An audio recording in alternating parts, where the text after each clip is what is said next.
रात का वक्त था।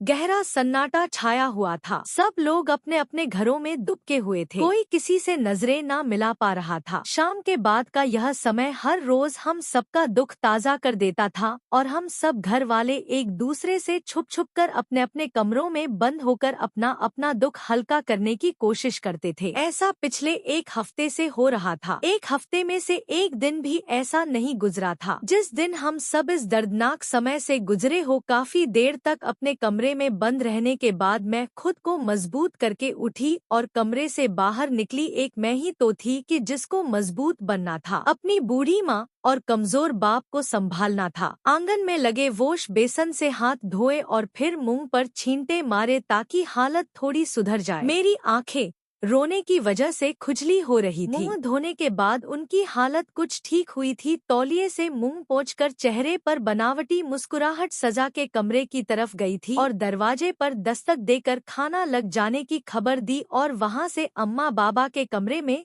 चली गई। जैसे ही मैं कमरे में कदम रखी, वह दोनों अपनी आंखें साफ करने लगे। मेरा अंदाजा ठीक था। मेरे आने से पहले वे दोनों भी रो रहे थे, जबकि मुझे देखकर एकदम से आंसू पोंछे और मुस्कुराने लगे। कैसे हम सब एक दूसरे को दिलासे दे रहे थे और बहाने बहाने से जीने की वजह ढूंढ रहे थे। हम पर जो जुल्म के पहाड़ टूट पड़े थे, उनसे निकलना हमारे लिए मुश्किल हो रहा था। खैर, मैंने माँ और पापा को उठाया और उन्हें लेकर खाने की टेबल पर आई। उनको कुर्सियों पर बिठाया और किचन की तरफ चली गई ताकि खाना डालकर लाया जा सके। अम्मा बाबा की हालत देखकर मुझे बहुत दुख हो रहा था। कैसे वह दोनों एक ही हफ्ते के अंदर अंदर कमजोर और लाचार से हो गए थे। एक हफ्ते के अंदर ही उन्हें ना जाने कितनी बीमारियों ने आ घेरा था। मैं खाना बर्तनों में डालकर मेज पर लगा दिया। फिर अफसोस से भाई के कमरे की तरफ देखा जो अभी तक बंद था। मैंने फिर से जाकर 2-3 बार दस्तक दी, मगर कोई भी जवाब नहीं आया। तो फिर खाना निकालकर अम्मा और बाबा को देने लगी। थोड़ी देर बाद हम खाने से फ्री हो चुके थे। खाना क्या था, बस नाम के लिए ही कुछ ही निवाले खाए थे जो जिंदा रहने के लिए जरूरी थे। मैं बर्तन समेटने के बाद अम्मा के कहने पर एक दफा फिर से भाई के दरवाजे पर दस्तक दी, लेकिन भाई के कमरे का दरवाजा नहीं खुला था। थोड़ी ही देर बाद बाहर के दरवाजे पर दस्तक हुई। मैंने दरवाजा खोला तो मेरी बुआ, चाची, चाचा, ताऊ और ताई थे। सबने मोहब्बत से मेरे सर पर हाथ रखा और अंदर हॉल में आकर अम्मा और बाबा से मिले। दूसरे से गले मिलते अम्मा और बुआ फिर से रो पड़ी थी। ताई जी ने बड़ी मुश्किल से दोनों को चुप करवाया था। पिछले एक हफ्ते से हमारे घर में यूं ही मातम पसरा हुआ था। मेरा बड़ा भाई, हमारा इकलौता सहारा, एक हफ्ता पहले ही अचानक से हमें छोड़कर जा चुका था। उसका जाना हमारे लिए किसी सदमे से कम नहीं था। हम पर तो कयामत टूट पड़ी थी। किसने सोचा था इस अचानक हादसे के बारे में। अभी 1.5 महीना पहले तक तो सब कुछ बिल्कुल ठीक ठाक था। हम हंसी खुशी अपने घर में रह रहे थे और फिर यूं अचानक यह हादसा हो गया था जिसे हम सबसे हमारी खुशियां छीन ली थी और हमें तोड़कर रख दिया था। बुआ, ताई और अम्मा ने भाई की बातें शुरू कर दी, जबकि एक तरफ खामोश बैठी थी। उनकी बातें सुन रही थी। वह भी नई नवेली ही थी। उनकी शादी को सिर्फ 3 ही महीने हुआ था, इसलिए वह हमसे अभी ज्यादा घुल मिल नहीं सकी थी। मैं भी ताई के साथ एक तरफ जाकर बैठ गई। भाई की बातें सुनकर एक बार फिर से आंसू छलक पड़े थे। तभी बुआ ने इच्छा जाहिर की कि वह अपने भतीजे को देखना चाहती है। बुआ ने मुझे कहा कि मैं उन्हें भाई की शादी की वीडियो लगाकर दिखाऊं। मैं ना चाहते हुए भी मजबूरन कमरे से लैपटॉप लेने चली गई। मैं नहीं चाहती थी कि अम्मा बाबा भाई की शादी की वीडियो देखें और फिर उनकी तबीयत खराब हो जाए, लेकिन बुआ की बात भी नहीं काट सकती थी तो लैपटॉप उठाकर लाई और शादी की वीडियो चला दी। मेरा भाई हंसता खेलता कितना खुश था, ना जाने किसकी नजर लग गई थी। उसको सब साथ साथ वीडियो देख रहे थे और साथ ही साथ बातें भी जारी थी। अम्मा तो बार बार भाई की तस्वीर को छूकर प्यार दे रही थी और साथ ही साथ रो रही थी। तभी बुआ ने भाभी के बारे में पूछा कि सरला, तेरी बहू कहाँ है। इस सवाल पर अम्मा ने फौरन से मेरी तरफ देखा था, जबकि मैं खुद बहुत घबरा गई थी। अब भला मैं बुआ को क्या जवाब देती, मुझे कुछ समझ नहीं आ रहा था। बुआ को क्या जवाब दूं, ना झूठ बोल सकती थी ना ही सच बता सकती थी। बुआ की सख्त मिजाज से हम सब अच्छी तरह से वाकिफ थे। अगर बुआ को भाभी के बारे में भनक भी लग जाती तो ना जाने कितना तमाशा हो जाता। और हमारा मातम वाला घर था। हम घर में कोई तमाशा नहीं नहीं लगवा सकते थे। इससे पहले मैं और अम्मा बुआ को कोई जवाब देती, घर के दरवाजे से मोहल्ले की मर्द और औरतें आते ही दिखाई दिए। वे लोग रोजाना रात के खाने के बाद हमारा दुख हल्का करने चले आया करते थे। बाबा ताऊ और चाचा मर्दों को लेकर बैठक में चले गए, जबकि औरतें वहीं हॉल में ही एडजस्ट हो गई। मैंने औरतों को आते देखकर एक सुकून भरी सांस ली थी कि चलो उनके आने से बुआ का ध्यान भाभी की तरफ से हट जाएगा। लेकिन यह मेरी सिर्फ गलतफहमी थी। उन औरतों ने भी हमारे हालचाल के बाद भाभी का पूछा था, लेकिन हमारे पास किसी को बताने के लिए कोई जवाब नहीं था। अब भला क्या बताती, उनको किसी चीज का होश ही नहीं है। मेरे दिमाग में ख्याल आया कि मैं इनको बता दूं कि भाभी को नींद की गोली देकर सुला दिया गया है। अभी मैं बोलने ही वाली थी कि इससे पहले अचानक से भाई के कमरे का दरवाजा खुला और भाभी बाहर आती दिखाई दी। उन्हें ही मैं और अम्मा ने शर्म सर झुका लिए थे। कहने को कुछ बचा ही नहीं था। हमारे सामने ही हमारी इज्जत का जनाजा निकल चुका था। अब किसी से क्या शिकायत करते, मैंने कभी भी नहीं सोचा था कि मेरे भाई की पसंद ऐसी होगी। लेकिन अब क्या हो सकता था, जो होना था वह हो चुका था। अब पछताने का क्या फायदा। काश की अम्मा उस वक्त भाई की बात ना मानती तो आज हमें यह दिन देखना ना पड़ता। कभी नहीं सोचा था भाभी ऐसा व्यवहार करेंगी। सब औरतों की नजरें भाई के कमरे की तरफ थी और वे तौबा तौबा करते हुए कानों को हाथ लग रही थी। भाभी की इस हुलिये की उम्मीद किसी को भी ना थी। अभी तो भाई को गुजारे मुश्किल से 1 हफ्ता हुआ था और भाभी की हालत इतनी शर्मनाक थी। इस तरह के कपड़े पहने थे कि सबकी नजरें शर्म से झुक गई थी। सब लोग संवालिया नजरों से मेरी अम्मा को देखने लगे थे। भाभी मुश्किल से लाल रंग का भारी लहंगा संभालते हुए हमारी तरफ आई थी। भाभी के चलने के साथ ही उनके पैरों में बंधी पायल और कलाई में मौज चूड़ियों की खन खन शोर मचाया था। वह पूरे लाल जोड़े में सजी हुई थी, भर भर के जेवर पहने हुए थे और चेहरे पर एक अनजानी सी मुस्कुराहट थी जो कि एक दुल्हन की तरह सजी हुई थी। वह चलते हुए हमारे पास आकर रुकी और कुछ देर खड़ी होकर लैपटॉप पर चलती वीडियो को देखते रही और फिर लैपटॉप उठाकर अपने कमरे में ले गई। बुआ का तो भाभी का यह हुलिया देखते ही पारा हाई हो गया था। अभी वह फौरन से उठकर भाभी के पीछे गई थी, मगर इससे पहले ही भाभी ने दरवाजा अंदर से लॉक कर लिया था। बुआ आग बबूला होती वापस हमारे पास आई थी और अम्मा की क्लास लेनी शुरू कर दी। बुआ ने अम्मा से कहा, सरला यह तुम्हारे घर में क्या हो रहा है? क्या तुम इस घर के रस्म रिवाज भूल गई हो? तुम जानती नहीं हो कि इस घर में रहने के क्या उसूल है? मगर लगता है बेटे की मौत के बाद तुम सब भूल गई हो। लेकिन कोई बात नहीं, मैं तुम्हें सब याद करा देती हूँ। जिस औरत का पति मर जाए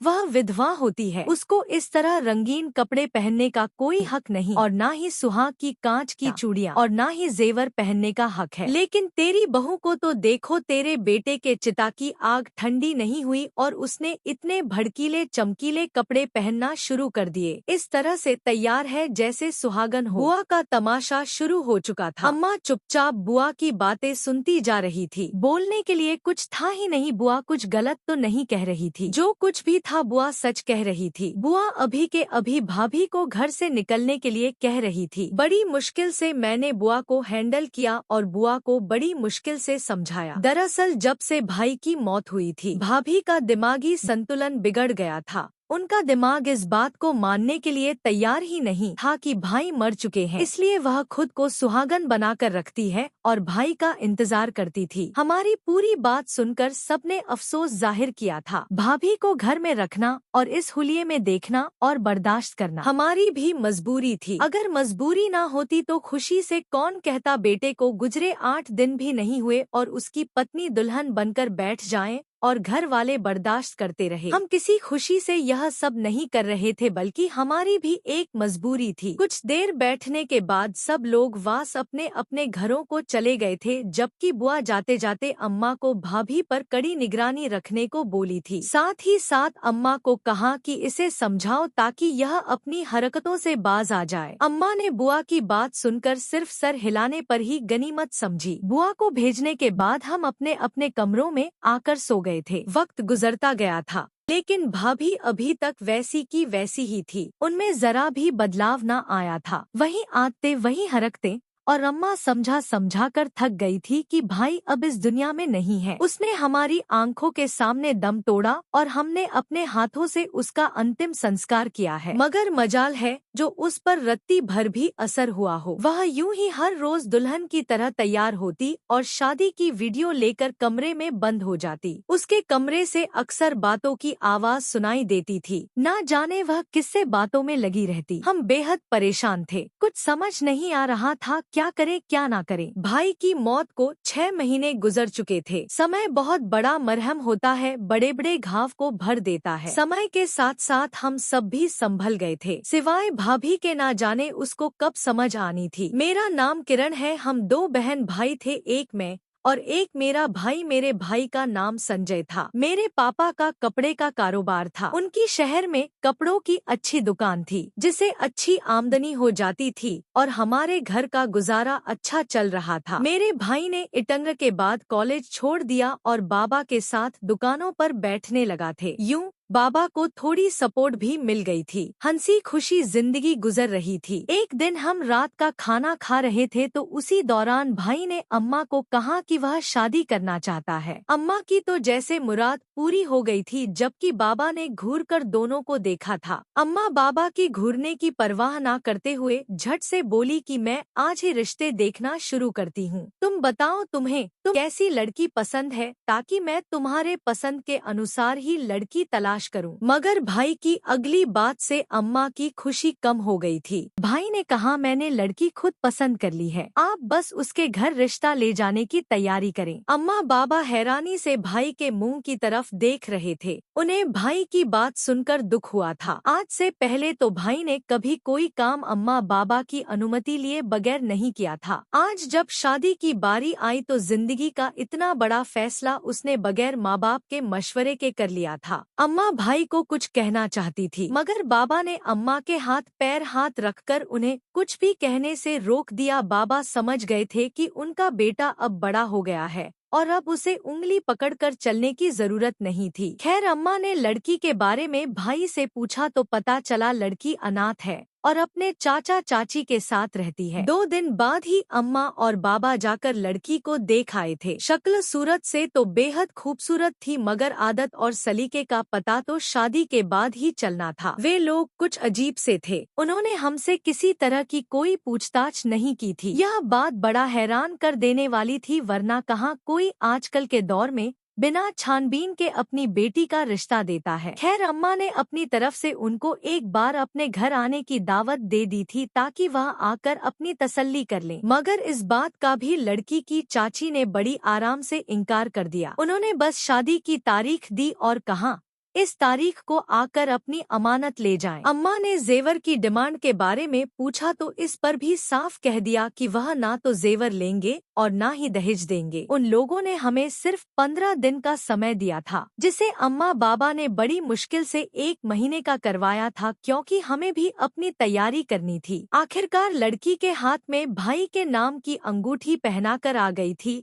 और करती भी तो क्या इकलौते बेटे की पसंद जो थी। उसकी खुशी को देखते हुए यह कड़वा घूंट भरना ही था। खैर दिन गुजरते गए और तैयारी शुरू हो गई। इसमें अम्मा ने भाई को 2 बार समझाने की कोशिश भी की थी कि यूं जल्दबाजी ठीक नहीं है, बेहतर है कुछ समय और ले लो और अच्छी तरह सोच समझकर फैसला करो, मगर भाई ना माना। उसने अम्मा को कन्विंस कर लिया कि उसका फैसला बिल्कुल ठीक है, मगर यह तो वक्त ही बताने वाला था कि उसका फैसला सही था या फिर गलत। समय आ पहुंचा और हम भाई की पसंद की लड़की को ब्याह कर घर ले आए। मेरे खानदान वालों ने लड़की के खानदान के बारे में सवाल उठाए थे। उसके चाचा चाची उसको विदा करने के दूसरे दिन ही शहर छोड़कर कहीं चले गए थे। भाभी ज्यादातर कमरे के अंदर ही रहती थी। उनकी शादी को 6 दिन गुजर गए थे, मगर सिर्फ खाने के समय वह कमरे से बाहर आती। नई नई शादी थी, हमने भी ज्यादा डिस्टर्ब करना ठीक ना समझा। एक दिन भाई ऑफिस से आए, खाना खाने के फौरन बाद कमरे में चले गए। थोड़ी देर बाद भाई भाभी को लेकर कमरे से बाहर आई और अम्मा से कहा कि वह भाभी को कहीं घुमाने लेकर जा रहे हैं। शाम का समय था, सर्दियों के दिन थे, अंधेरा जरा जल्दी हो जाता था। अम्मा ने भाई को रोका कि इस वक्त जाना सही नहीं है,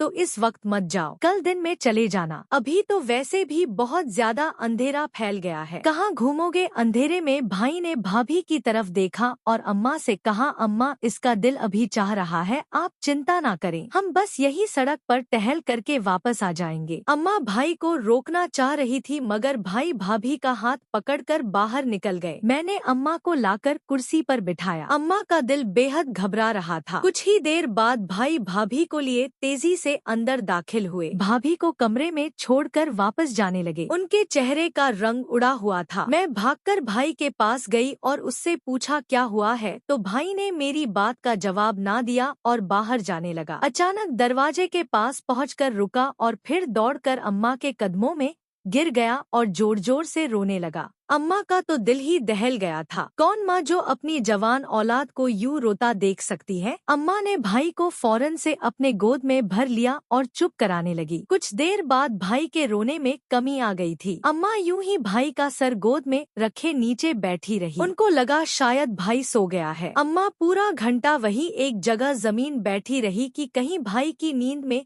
कोई खलल ना आए। हालांकि मैं कई बार अम्मा को कह चुकी थी कि भाई को उठाएं, वह जाकर अपने काम कमरे में आराम करें और आप भी यहाँ ठंडे फर्श से उठे, लेकिन अम्मा ने मुझे रोक दिया। खैर फिर मैं खाना बनाने में बिजी हो गई। खाना मेज पर लगाने के बाद जब मैं अम्मा को खाने के लिए बुलाया तो वह भाई को जगाने लगी। जैसे ही अम्मा ने भाई की कलाई पकड़ी एकदम से पीछे हुई थी और फिर फौरन से भाई को टटोलकर सीधा करने लगी। अगले ही पल अम्मा की चीख पूरे घर में गूंज रही थी। मैं भागकर अम्मा के पास पहुंची। भाई की हालत देखकर मेरे पैरों तले से भी जमीन निकल गई थी। मैंने फौरन से भाई की नब्ज चेक की। भाई का शरीर बिल्कुल ठंडा पड़ा हुआ था। वह तो सिर्फ एक मुर्दा शरीर बचा था जिसमें जिंदगी की कोई हलचल नहीं थी। अम्मा चिल्ला रही थी। वह कहाँ जानती थी कि उनका बेटा यूं उनकी गोद में सोते हुए हमेशा हमेशा के लिए सो जाएगा। अम्मा समझ गई थी कि उनका बेटा दोबारा कभी नहीं उठेगा तो कभी उसको सोने ही नहीं देती। मगर नसीब से कौन लड़ सकता है। घर में एक कोहराम मच गया था। मोहल्ले और खानदान वाले सब इकट्ठे हो गए थे।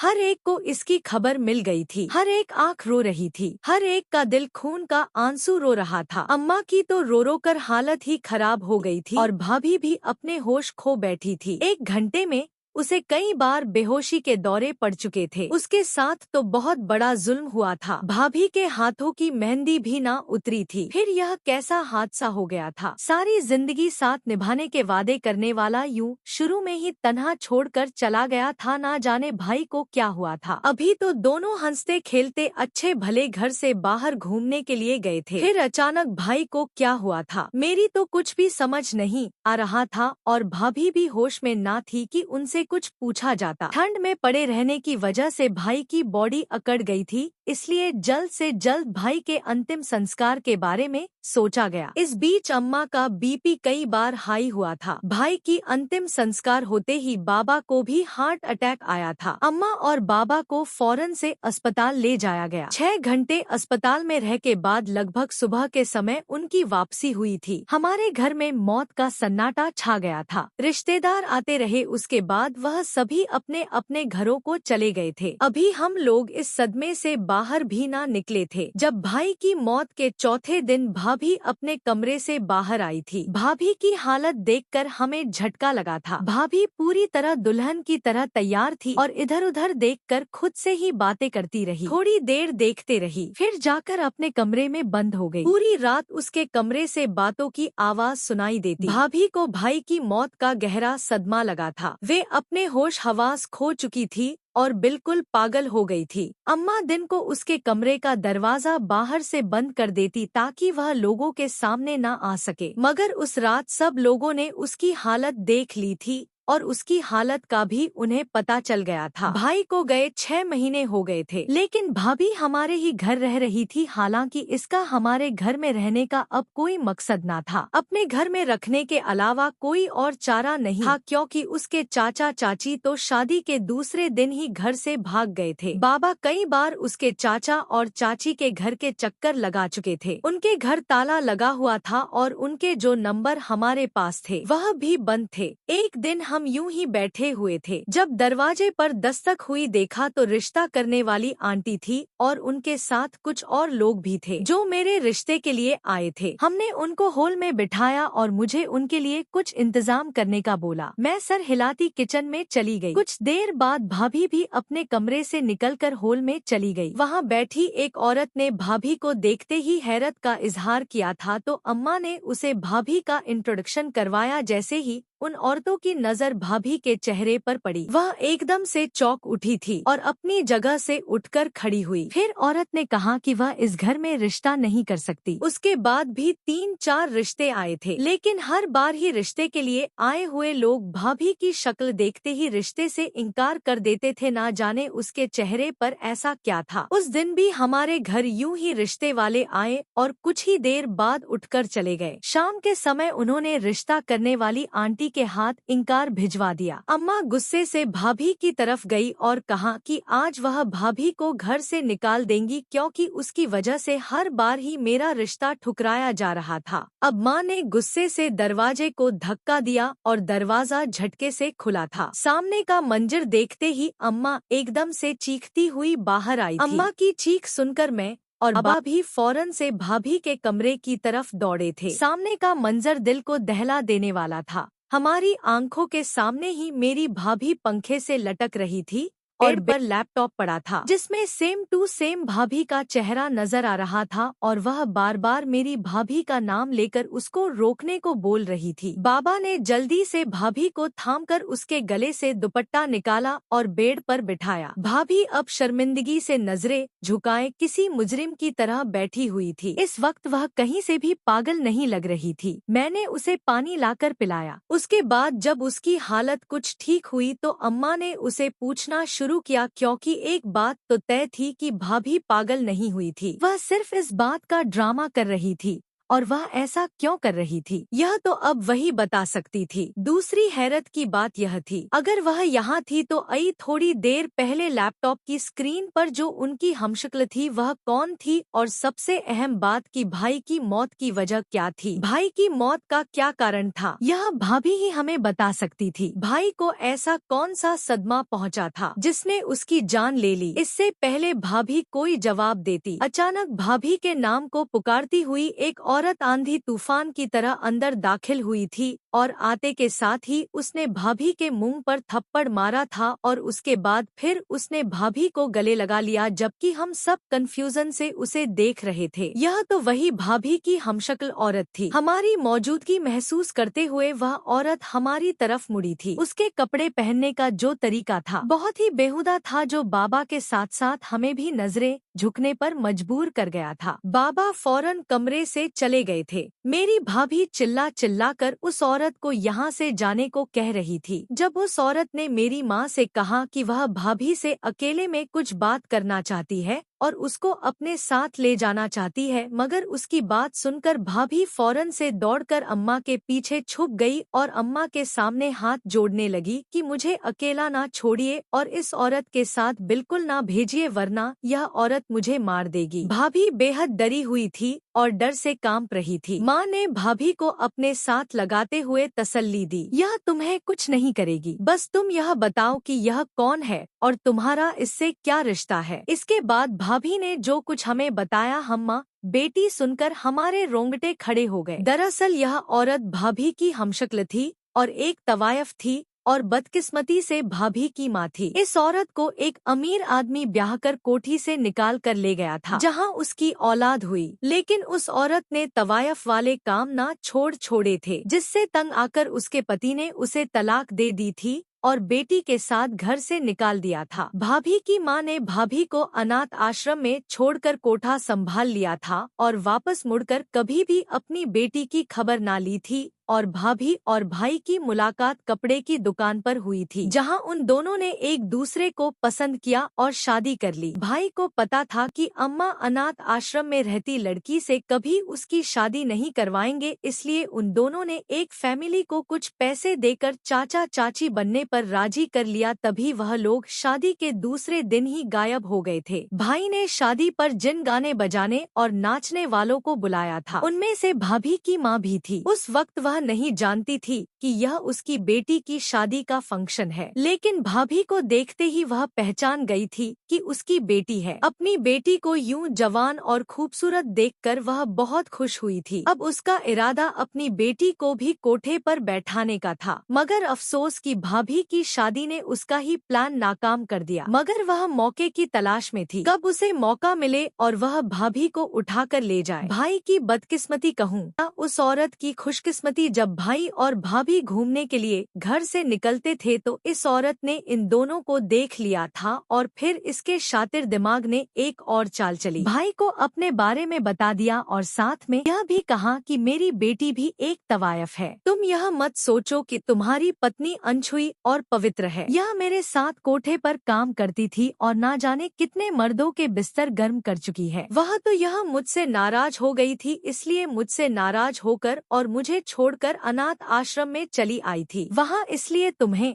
अपने प्यार के जाल में फंसा लिया और तुमसे शादी कर ली। उसने सोचा यह बात सुनकर भाई भाभी को तलाक दे देगा, मगर भाई को भाभी से मोहब्बत थी और उसे तलाक तो ना दे सके, मगर उसके तवायफ होने का सदमा भी बर्दाश्त ना कर पाया और जिंदगी की बाजी हार गया। भाई की मौत के बाद तो भाभी की माँ का रास्ता और भी साफ हो गया था। तभी भाभी ने अपनी माँ से बचने की खातिर पागल हो जाने का नाटक शुरू कर दिया, लेकिन अब भाभी की माँ को पता चल गया कि भाभी पागल नहीं है। तभी उसने भाभी को अपने साथ ले जाने की धमकी दी, जिस पर भाभी ने खुदकुशी करने की कोशिश की। भाभी कहते कहते रो पड़ी थी, जबकि वह औरत गुस्सेल नजरों से भाभी को घूर रही थी। जब अम्मा ने आगे बढ़कर उस औरत के मुंह पर थप्पड़ मारा था और वह इसी काबिल थी, उसके झूठ की वजह से मेरा भाई मर गया था, उसकी बेटी विधवा हुई थी। वह औरत जिसने अपनी बेटी को नहीं छोड़ा था, वह कैसे किसी और की हो सकती थी? ऐसी औरतों का खुला रहना ठीक नहीं था। अम्मा ने फौरन पुलिस को फोन करके बुलाया